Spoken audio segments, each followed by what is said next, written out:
Exercise 11F Maxima and Minima ti chapter a word problem consider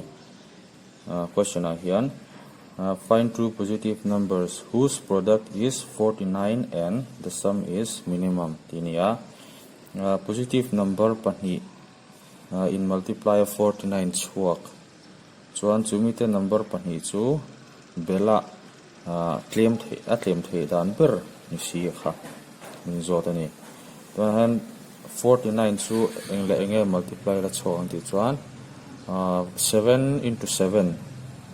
49 ania chulo po 49 into 1 te ti la 49 thawni mase 7 into 7 le 49 into 1 chu 49 chu chhok ve ve a mase ta hen han bel ta la 7 le 7 chu bel chon 14 ania tro chuan 49 le 1 bel chuan 50 dei ni tro ani chuan kha number pani te bel kha atlem na jok chu he ta he ni tro ani chuan kha atlem thei dan ber ni si a multiply a 49 chuak tho si kha min zo na chu ani hei chu a question here simple a 49 chu nia ngai tu na po khan a thlan thei hal me amaro chu a number kha lo lian ta se ti kham ta mo tuna hian a chodan kan don ni kan number pani mamo te kha let the required numbers be x and ta hian variable hi at chhi kan man chona bu tha in terms of x thoin kan da don ni mo pakhat zo kha enge niang pakhat x ani to chuan 49 by x ani nga tro x le 49 by x multiply la x in cancel la 49 so mo khami tur khan x le 49 by x kan thlang ani chu mo let the required numbers be x and 49 by x kan tinga chuan ta hianin kan objective function a ber chu enge ti chuan enge minimum a enge maximum tur ti kha mo question kan chuan minimum tur ti chu sum hitro chuan kan objective function a chu kan differentiate tur chu sum hini mo sum of the true numbers kha kan objective function tur chu ani chu chuan s lo ti mai ta la let s be the sum of the true numbers kan tinga chuan s chu enge ni tang number pani de x le 49 by x kan ti chu to chuan sum chu x plus 49 by x lo na me a chuan ani chuan hi kan objective function kan ti to kamo a minimum na kan jong do na am je chu ama kan ji to ang khan a second derivative test kan hang do ni chu mo chuan second order thleng kan differentiate ang chuan then with respect to ta hen nge kan ti chuan x ngai mo s hi function of x ni mo in terms of x in kan da hi with respect to x in kan differentiate ang chuan 1 alone nia x2 plus hi 49 into 1 by x2 minus 1 x4 minus 2 kha tro ani chuan nge niang 1 minus 49 by x square mo chuan ta hian chuitong khan second order derivative test kan hang dong an tia kan differentiate non leang and d square s by dx square chu nge niang 1 to 0 lo ni to nga minus 49 into 1 by x square chu nge niang minus 2 x4 minus 3 mo chin ru anilo x4 n formula kan mangani chu mo minus plus ronga 49 2 chu 98 mo 98 by x cube ani chu ni chuan ta hen he d square s by dx square second order derivative kan ni to a ta hian tuna hian a maximum na emo a minimum na emo zong tur chuan a first derivative ha 0 kan tluk tir nga chuta tang chuan x kan solve ang mo chumi x value chu a maximum na a point of maximum or point of minimum ani don tinang chu next one for maxima or minima we have tigang first order derivative kha tilai mi hi mo hi 0 input tirang aya chuan heta tang hian x kan solve mo now ds by dx equal to 0 chuan implies heta hin he mo 1 minus 49 by x square 0 kan put tirang tatang hian x kan solve which one 49 by x square equal to 1 alo nenga x square chu 49 mo dia chu x is plus or minus 7 ania ta hian minus 7 kan neglect na chan tu chu find true positive mo positive number misovai minus ha kan neglect nga plus zo kan lang mo ani chuan x point of maxima or minima chu 7 ani chu mo x equal to 7 next one x in 7 at looking asama hi a maximum dong e minimum don ti chu second order derivative a hian kan put lutang mo ta hian kan put lutang also d square s by dx square at x equal to 7 mo point of maxima or minima kan putang is equal to heta kan put down is mo 98 by x aya chuan 7 kan putanga 7 cube mo minus 1 chan som to no ni chu 7 cube chu 343 mo it is greater than 0 positive second order derivative hi positive ni chuan sum is minimum negative success one sum is maximum ani thongang mo positive ani in minimum negative ani in maximum mo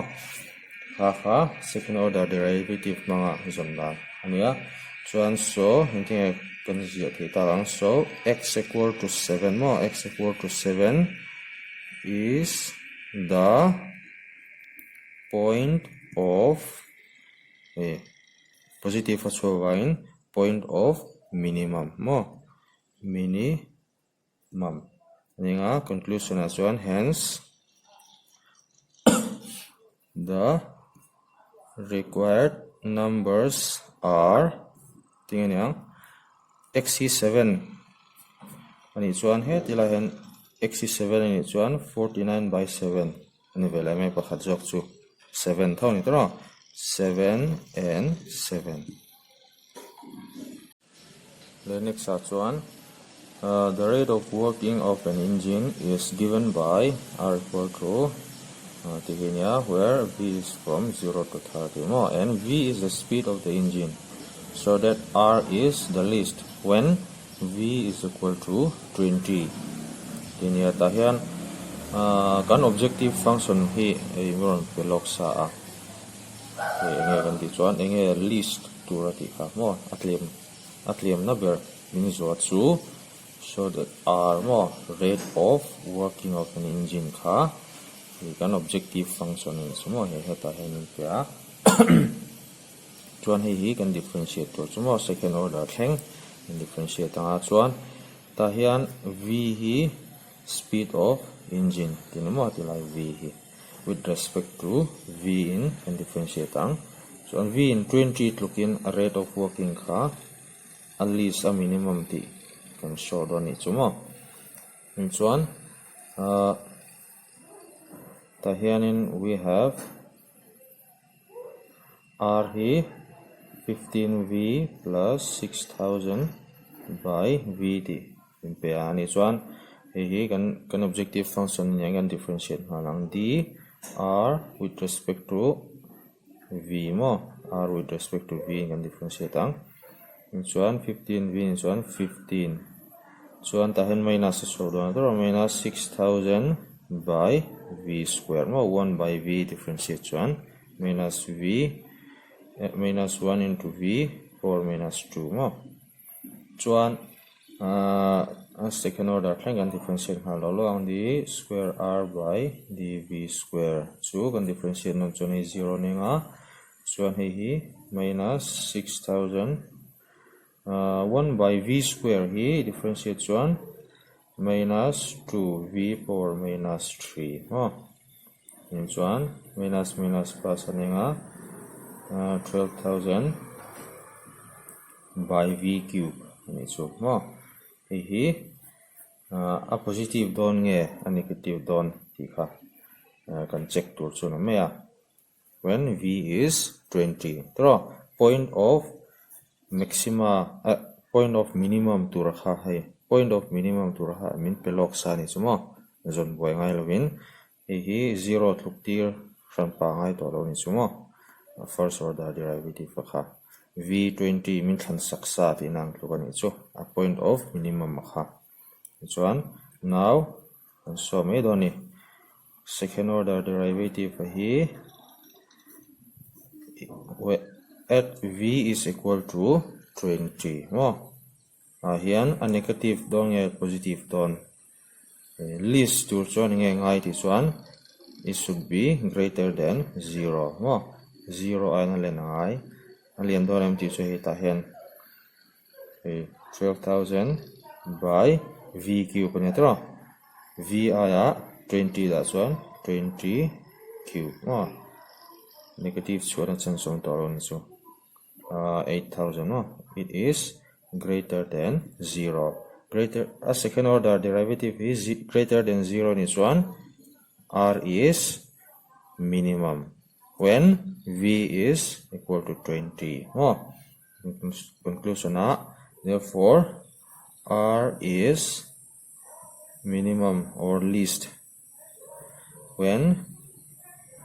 v is equal to 20 kan di thai ni chu next one prove that the largest rectangle with a given perimeter is a square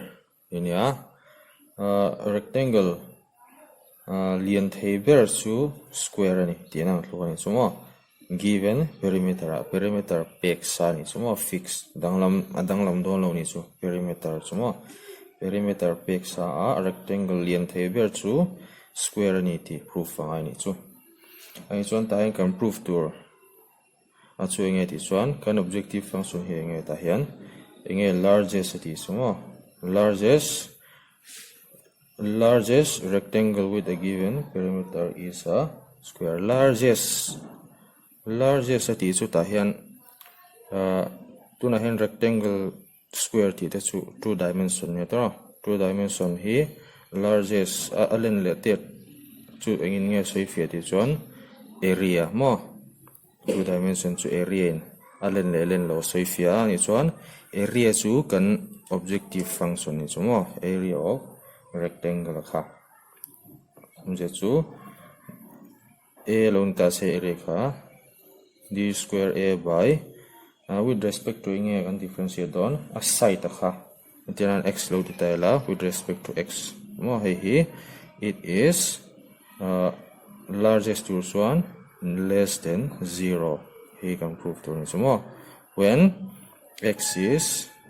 he chu kan lo prove to ra point of maximum to ra kan zon tur su ni tani chuan ta hian a hi kan objective area hi kan objective function ania je chu area formula kan le ngai tro area of rectangle chu base into length into breadth length into breadth length le breadth kan nei ngai chu chumi tur chuan let the length and breadth be x and y kan ti me dona chuan ta hian nge pek sa ti chuan given perimeter hin pek sa ni chu wangin ei chu fix danglam to tur let a be the fixed perimeter kan tiang perimeter hi fix ani to chu mo chuan consider the rectangle tilenga consider the rectangle with sides x and y mo a side rectangle side kha x le y ni se kan tinga and perimeter kha a kan ti mo he eta perimeter kha a kan tia a side kha x le y ani chu chuan kan objective function kha area kan tia tro let a be the area of the rectangle mo rectangle area kha a ni se kan tinga then tan hi in peksa perimeter kha enge tang a chu perimeter chu 2l plus b tro ni chuan length le breadth 2 multiply nia 2x plus 2y ni mai don chu perimeter formula mangkhan chuan ta hian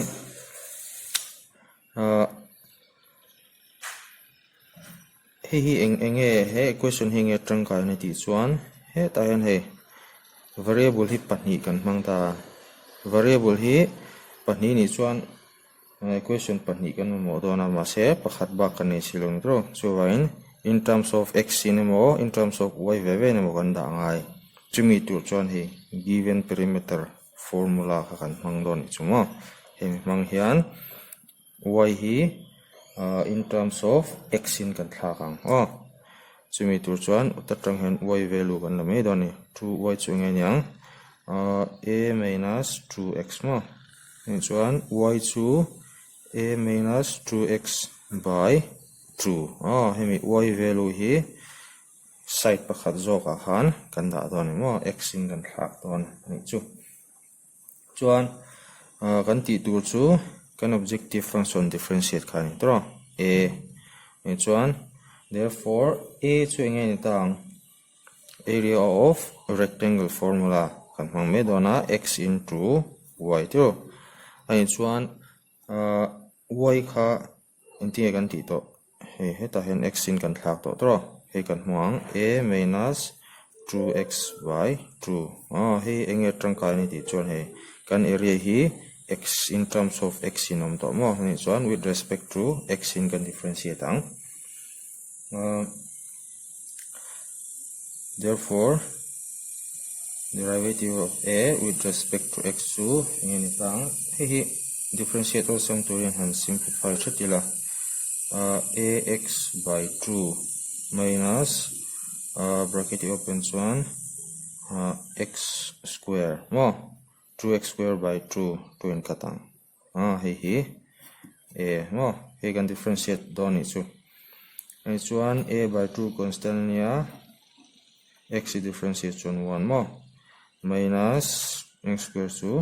2x chuan kan differentiate non le halang d square a by dx square chu a by 2 chu constant hlang ni to 0 mo minus 2 in x differentiate chuan 1 mo hi a positive chuan chan som to lo mo hi chuan a maximum don chu mo area chu chuan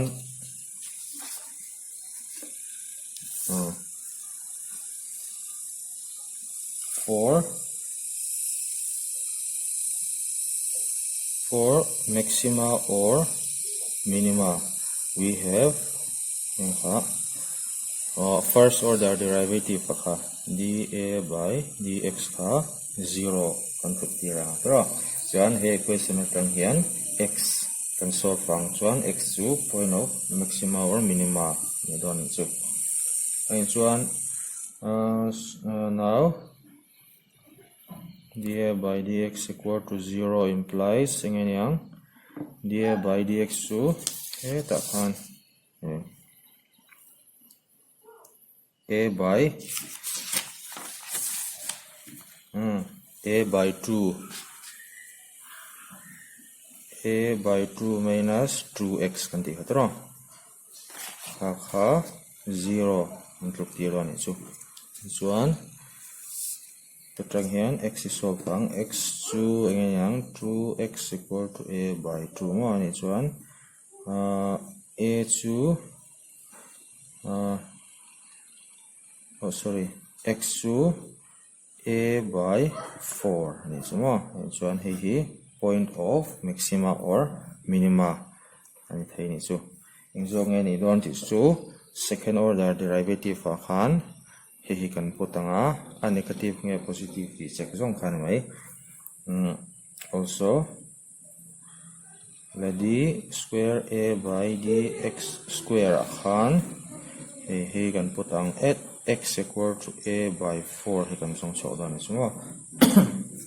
a second order a khan in engzang e chuak minus 2 pro and so on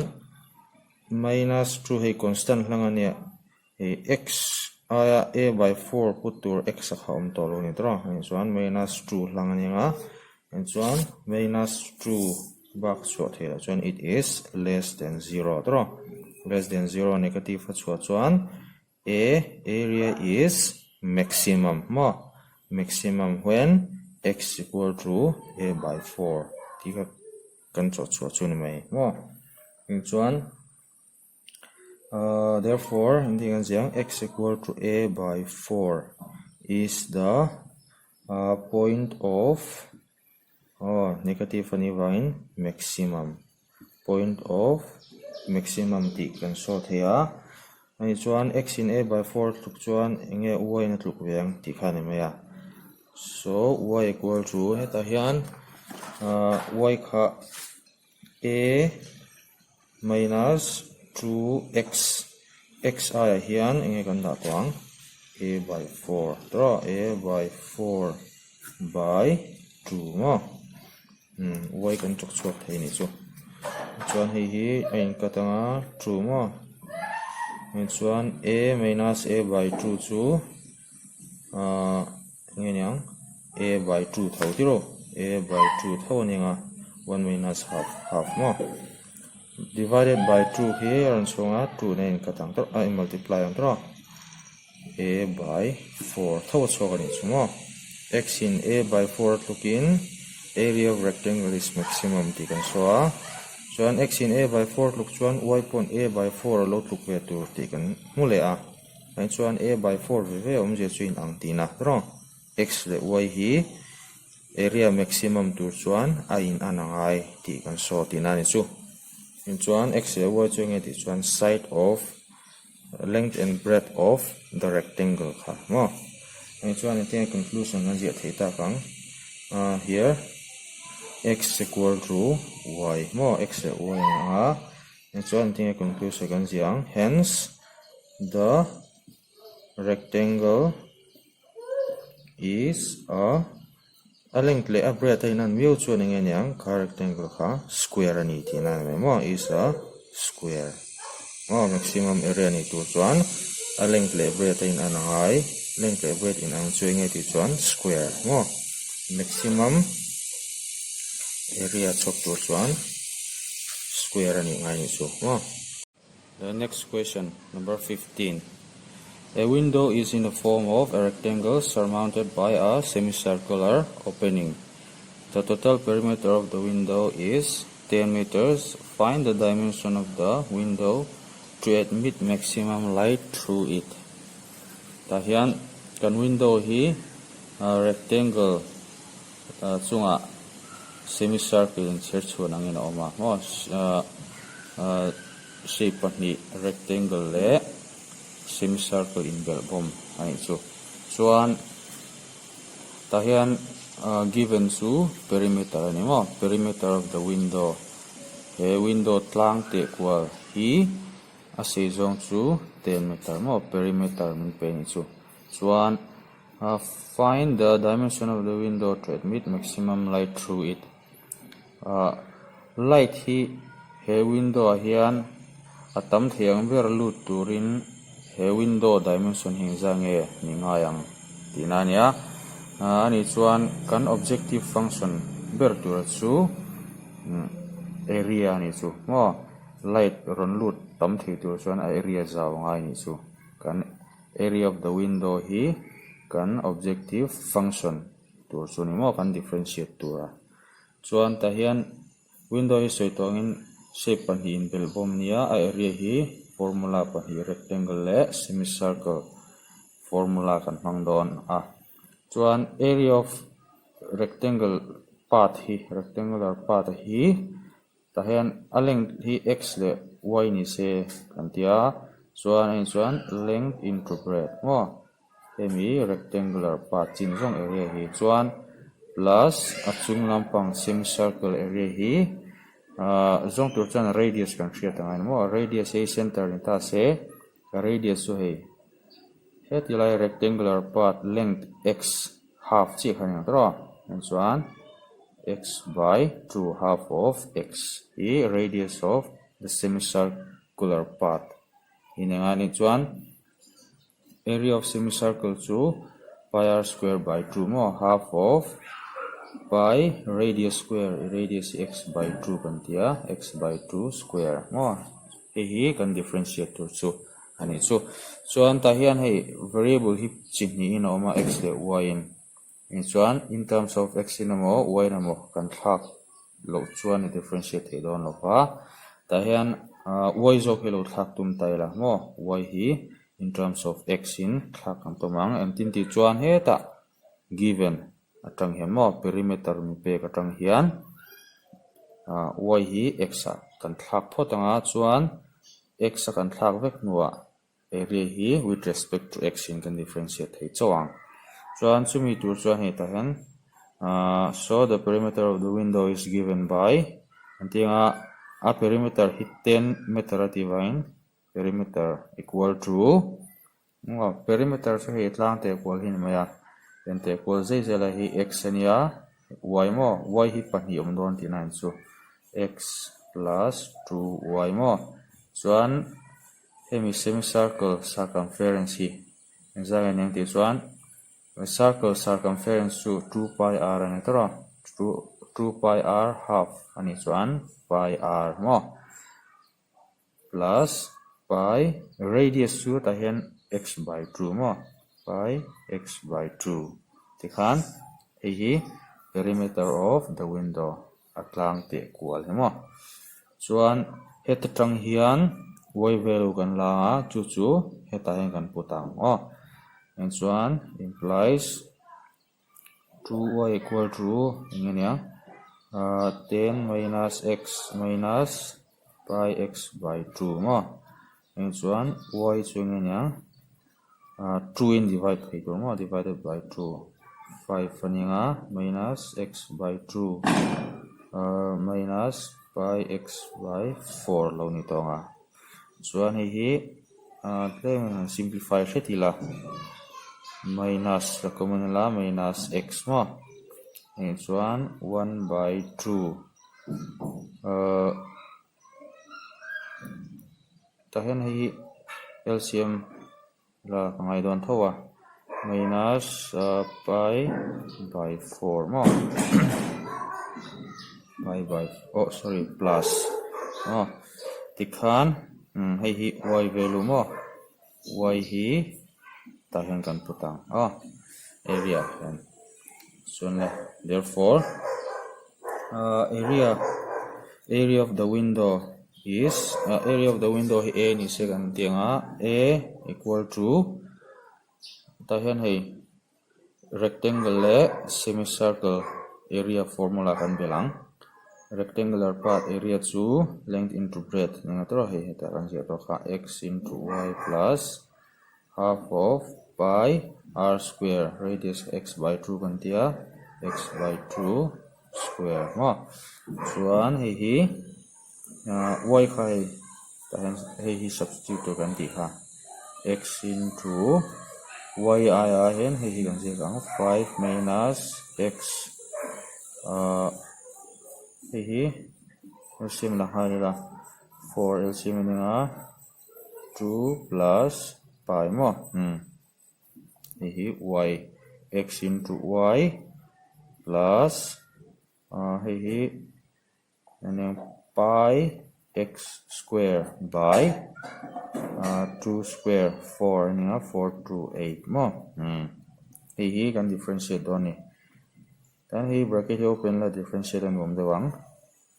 5x minus x square and 2 plus pi by 4 plus pi x square by 8 mo. Chuan he a kamo area he can differentiate to can take an objective function here. Therefore a with respect to x in can differentiate ang chuan he 5 and 5 minus I constant he zero sila 2 plus pi by 4 mo. X square he can differentiate on chuan 2x ninga plus pi by 8 constant ninga x square to 2x mo. Chuan tahian 2 he kat thenga 2 he 4 mo. Chuan yang 5 minus 2 plus pi by 2 into x plus pi x by 4 and second order thing can differentiate on ka d square a by dx square so you can differentiate no na 0 ninga minus constant you can check lang 2 plus pi by 2 x differentiate on 1 more plus pi by 4 constant niya x differentiate on 1 more hey kanin chuan hei constant lang vekin to mo chuan hei tlem simplify leila chuan ta hian bracket hin open ila minus 2 by 2 to 1 mo minus pi by 2 plus pi by 4 mo and chuan minus 1 minus pi by 2 plus pi by 4 to minus pi by 4 ani don sumo ai chuan minus common ang atiro omje chu minus 1 plus pi by 4 ani chuan ta hian hei always minus ani don chu second order hi less than 0 positive chuat hena chan sum to mo into minus ani to chuan in chuan second order derivative of a hi less than 0 ni chuan area second order derivative area hi less than 0 ni chuan a hi maximum no ni chumo a is area of the window is maximum chuan a maximum na point of maximum kha zong tur chuan a first order derivative ka 0 kan tira tro chuan now dA by dx ka 0 tira chuan x kan solve ang chu point of maximum tur chumo chuan he ta hian nge hi 5 minus 2 plus pi by 2 x plus pi by 4x mo it is 0 ni nga chuan hi simplify leila 5 minus bracket open haila 2 by 2 1 mo into x minus pi x by 2 plus pi x by 4 equal to 0 mo this one tahian x hian la common taila minus x common alaila 1 plus pi by 2 minus pi by 4 mo equal to 0 this one hi right side sun paying atro this one x plus hi plus changa 1 plus pi by 2 minus pi by 4 so LCM la leila 4 mo 4 plus 2 pi minus pi equal to 5 mo. Chuan ta hian 4 in cross multiply ta la x into 4 hi 2 pi minus pi 4 plus pi mo 4 le 5 in cross 20 mo. Ani chuan x swing yang 20 by 5 plus 4 mo. And chuan x value kan thata hi point of maximum tur mo. Area ha maximum turin x hi 20 by 5 plus 4. Nga chuan x in hitluk chuan y in nge tlukang ti kan zong veleng hang chu heta hian nge tilai hian x sa hin kan put do ni chumo. And chuan so y equal to 5 minus x khan 20 by 5 plus 4 mo akan putanga 5 plus 4 half plus 5 by 4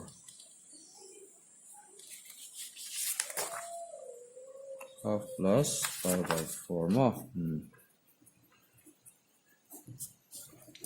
Chuan hi y value tur chu ani ta ni y equal to nginyang bracket hin open mai la 5 minus hi hian half hi multiply la mo 20 by 5 plus 4 into 1 by 2 minus 20 by 5 plus 4 into pi by 4 mo. Chuan hi 10 ani nga 5 mo. Then 5 minus 10 by 5 plus 4 minus 5 pi plus pi by 4 mo. Ani chuan ta hian 5 plus 4 LCM ni nga 5 pi plus 20 minus 10 minus 5 pi mo. Ani chuan y chuin zangan yang 5 pi katanga 10 mo 10 by 5 plus 4 mo. Ani chuan y x le y kan nei to length le breadth ngai tur kha. Ani chuan therefore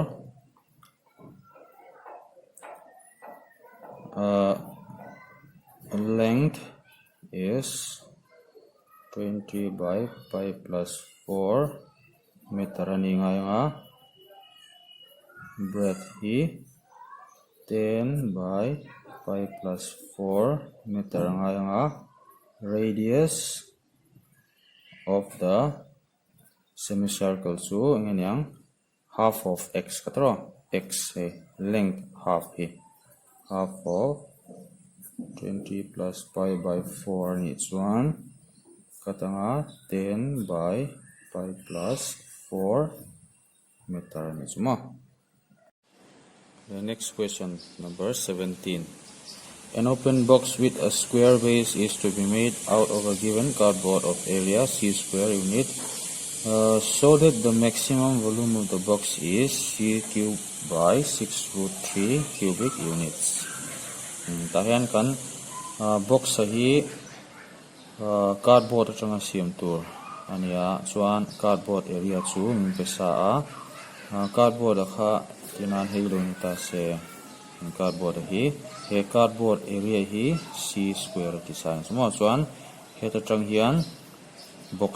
kan siam so da am je chu enge inang tur kan ti chuan area of cardboard le he box surface area hi ain ang ngai chumo chuan ta hian a chung hi box hi open ania a chung hi omdon lo ni chumo chuan a lateral surface area bang pali le a base area bel khoma kha he cardboard area c square na nain tluk tur ani chumo chuan ta hian let each side of the base be a mo base side pani a length le breadth hi a ve ve ni se ka tinga chan chu square base ti vain a length le breadth na mo a ve ve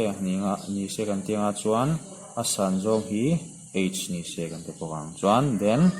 heta impact sa tongin cardboard area le he surface area of the box hi kat put tirang chuan then c square chu angeniang ta hian bang pali lateral surface area pali ania and chuan 4 times abang hi a length hi a breadth hi h anga alo hai ta la tro ah 4 ah and chuan bang pali nia tro chuan a base ne hian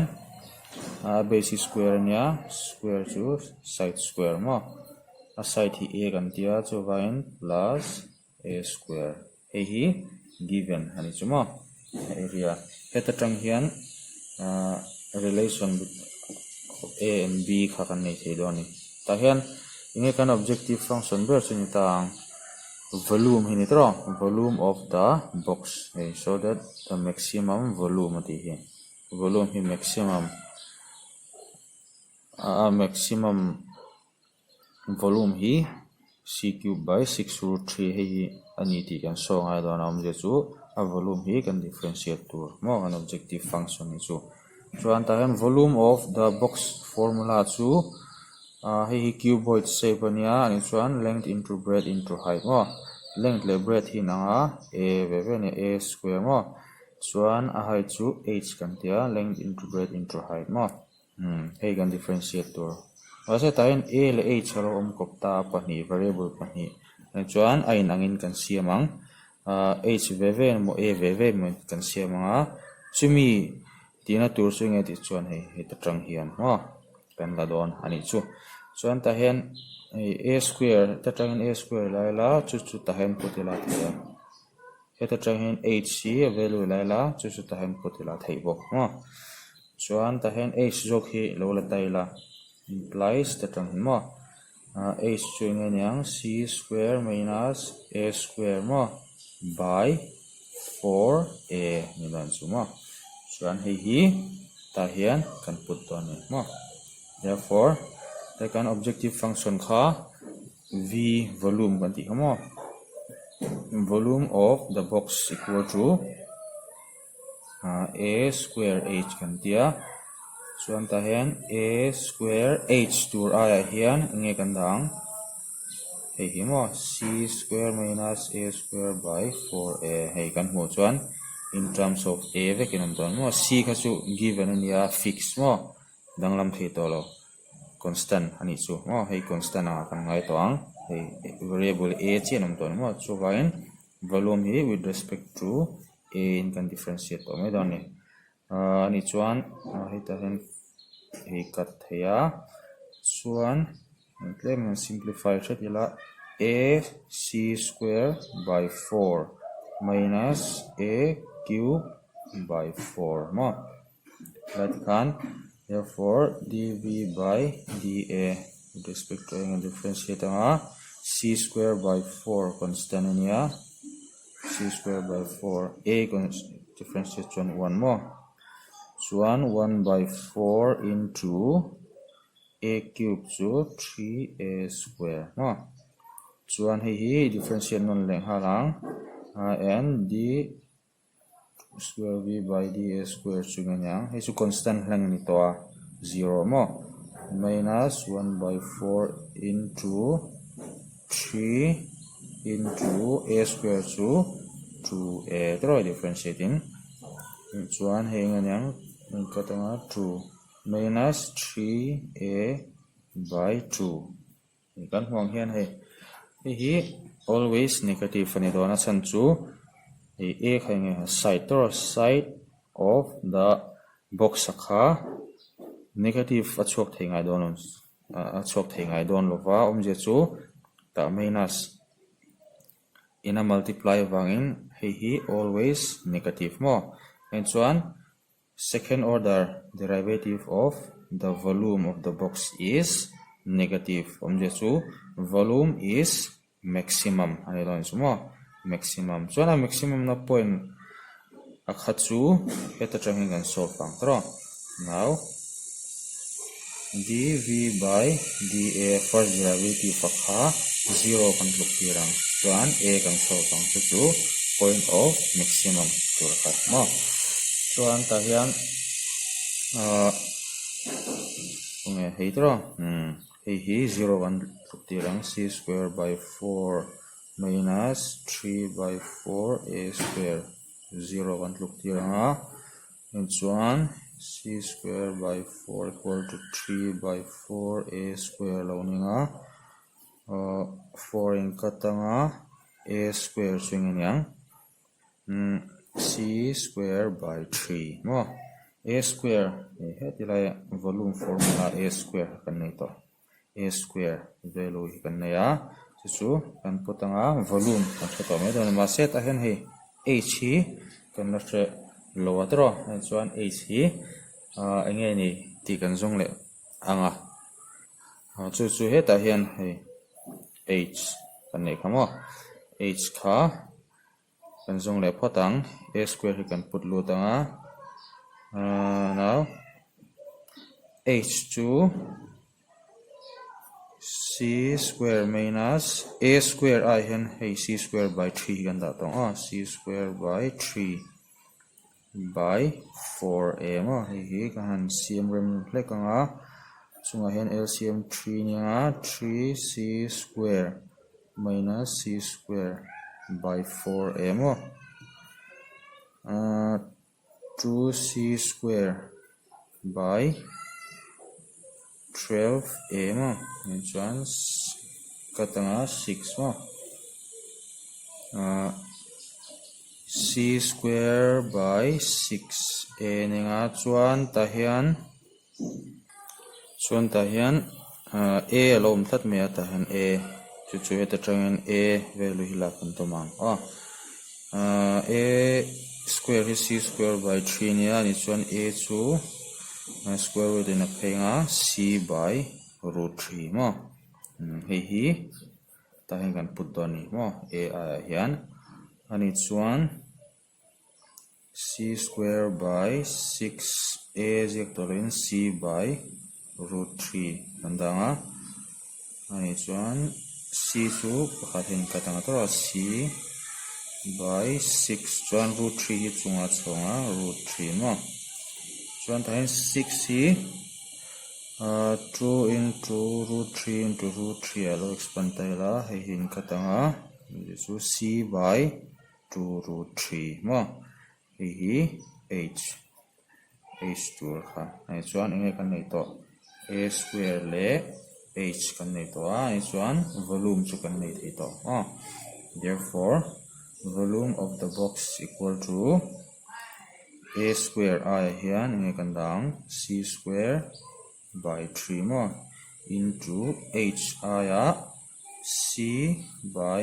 2 root 3 and chuan enge yang c cube by 6 root 3 mo okay.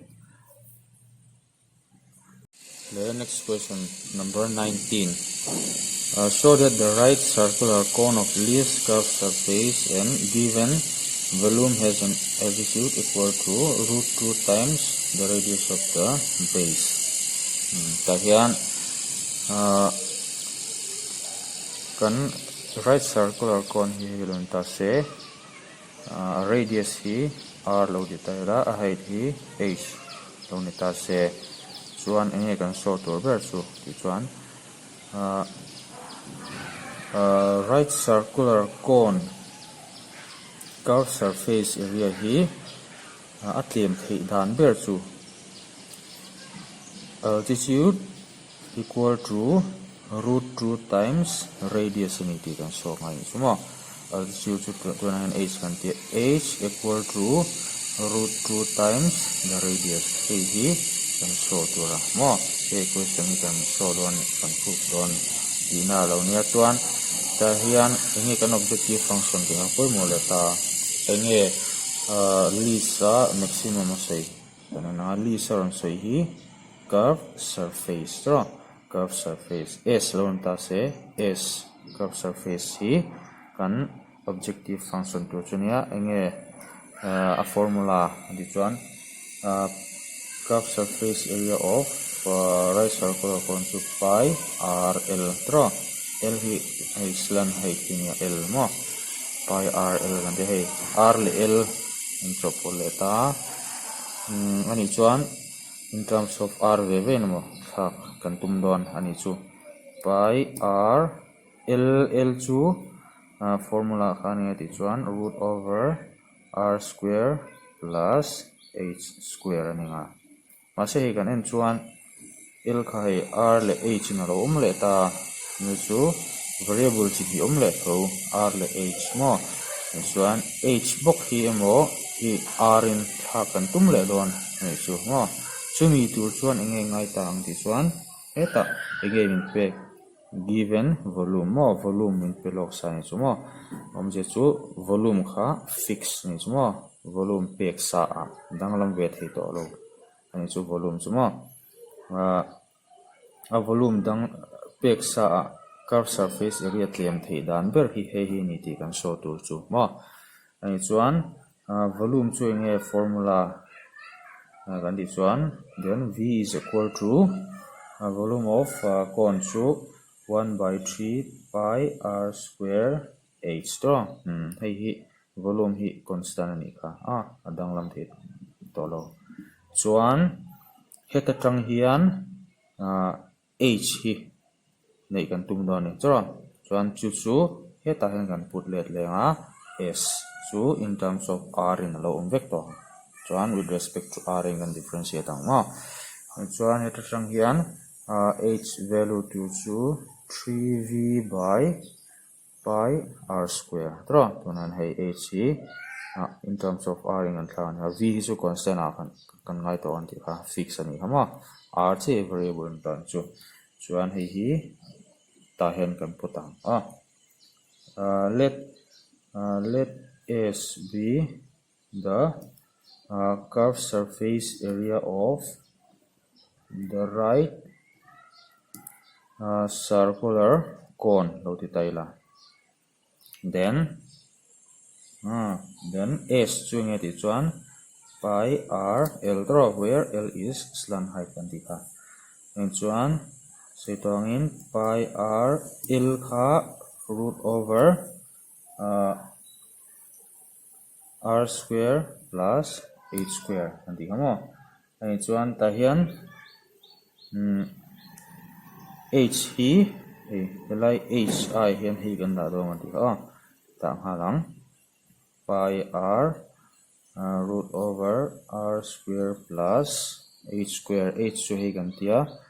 h square so 9v square by pi square r power 4 mo chuan hi kan differentiate do na vai kan simplify set angai do na ni chuan ta hian pi r root chunga hian sin laila pi square r power 4 mo chuan yang pi square r power 6 lo ninga plus 9v square mo 9v square 1 pi r ta hian hei pi square hi root pona songa tro root over pi square r power 6 plus 9v square chuan by pi square root chunga root pona chuan pi songa r power 4 hi r square in r sok don tro root pona sok nga chuan ta hian pi in katanga r le we r pakhalin katang mo chuan pi square r power 6 plus 9v square by r ni chu mo kan s chu chuan ta hian hei kan differentiate tur khania root om hi differentiate with kha kha chu wain anti kan tiang ti chuan squaring both sides ti dei lang mo squaring both sides we get antinga s square chu yang root alo bonga pi square r power 6 plus 9v square by hi alo square vet nga mo chuan hei chu differentiate an duam zawk dawn ani chuan as differentiating both sides with respect to ati chuan hei kan variable hi r tro with respect to r in both sides can differentiate ang then this one 2s ds by dr ninga left side can differentiate right side differentiate ve thungang hei split lokang pi square r power 6 by r power square to 2 meaning r power 4 ninga plus 9v square by r square differentiate to with respect to r in can differentiate ang pi square constant niya r power 4 r cube chuan 9v square constant niya 1 by r square ni chuan minus 1 by r cube ni chuan ta hian heta question akan nei sa chu so that the right circular cone of least curved surface ang kisata a curved surface hi te theber turin ati sa wangin curved surface area hi least angin kan chut don nei chu kan va proof kher hangai don lo tun thuma hi chuan least turin h le r relation hi proof tur zo kania chu wangin curved surface area hi a least ang omje chu a second order derivative hi less than 0 ni don ai chuma chuan a point of maxima amo minima amo shetur chuan soitangin a first derivative hi hemi hi ds by dr hi 0 kan ni tiranga chu ta chang chuan point of minimum achu kan zong don ni chumo je chu hei hi 0 ni ngai ni chumo for maxima or minima we have first order derivative of s curved surface area 0 kan ni tirang 0 kan ni tiranga chuan ta hian put taila tro ds by dr 0 time put taila chuan solve kan tum don ni voi second order derivative version khera a negative evati so khera kha ngai shan lowa chuwangin ta hen kan putang 2s into 0 ni chuan 0 long ni tonga tro chuan 0 equal to pi square 4r cube minus 9v square by r cube ni chuan 4 pi square r cube equal to 9v square by r cube chuan r cube the r cube in cross multiply r power 6 equal to 9v square by 4 pi square hi an hnuai chuk ve thung sela chuan hei square root here both side kan langa chuan hei r cube haloin reduce ang tro chuan hei a square root ilak chuan 3 square root chu 9 square root chu 3 3 v by 2 lo ni ve tonga pi square root both side kan la ni chu chuan hei r cube hi intinge kan ti thein chuan r into r square in lo expand le taila 2 pi chuan r square hi lelama kan la pheyang r into r equal to 3v by 2 pi chuan a hnuaia r square om dong kan ti khamo ni chuan engelo ni tang 3v by heta khan h khakan nei to a 3v by pi r square ta hian ron thei chiang 3v by pi r square ta taila chuan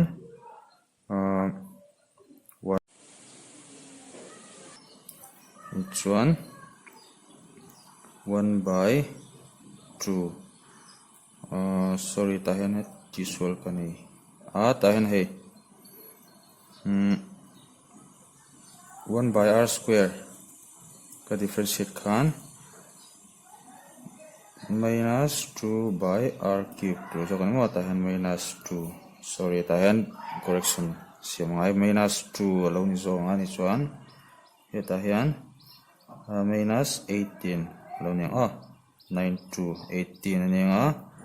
he po 18 ni nga chuan hei hi en katanga 2229 mo ni chuan hei hi 2 square root la chuan root 2 mo ta root 2 lo ni nga sorry ta hian siam tikhan hei hi ta hian taila r equal to hei nge ti chuan he ta hian 3v by pi r square h draw hei chuan hei hi h alo ni to nga h by root 2 mo implies h equal to root 2 r mo ani chuan height of the cone equal to root 2 times radius ti kan prove thei ni sumo for curved surface area hi least turin height of the cone hi root 2 times r ni ngai ti na chu mo